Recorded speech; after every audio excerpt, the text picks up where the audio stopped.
building that comprehensive care plan is something that most doctors do not yet know how to do, or even how to think about. We think this constellation of symptoms and signs and lab values and x-rays and whatever yields this diagnosis, and this diagnosis yields this treatment, and this treatment should yield vast improvement or a cure or whatever we predict it will yield. And we think in these reactive terms. So you present with this constellation of stuff, and we do this to you, and things should be better.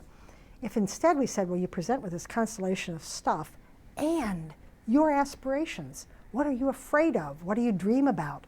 What matters to you? And what in my bag of tricks, what it is that society has given doctors to do, can I do to get you closer to those things, or to inform you that they're really, either not among the things I can do, the person who wants me to help them win the lottery or something, or they are things that are really off your agenda. You're not going to go back to dancing.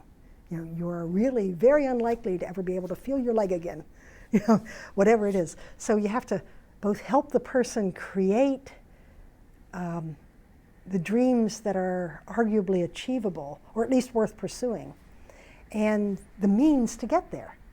And it's wonderful medical work, but it's not the way that most of us have been taught to think about how to conceptualize what the job is. So the job has been conceptualized as get the information you need to make the diagnosis, which leads to the treatment, which leads to something being very much better.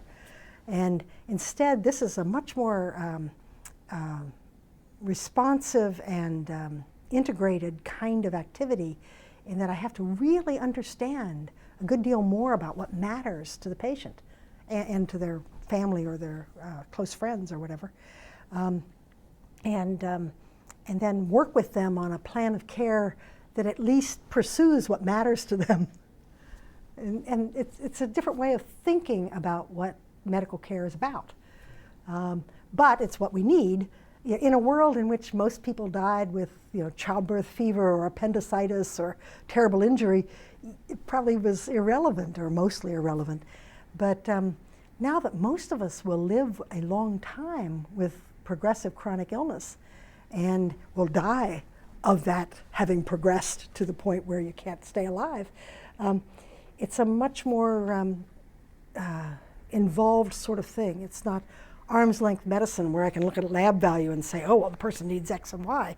But instead I have to know, well, okay, so your kidneys aren't working well. Let's talk about what that means to your life, because you're going to be living with that for all the rest of your days. The science is still terribly important. You want your doctor to actually know the stuff.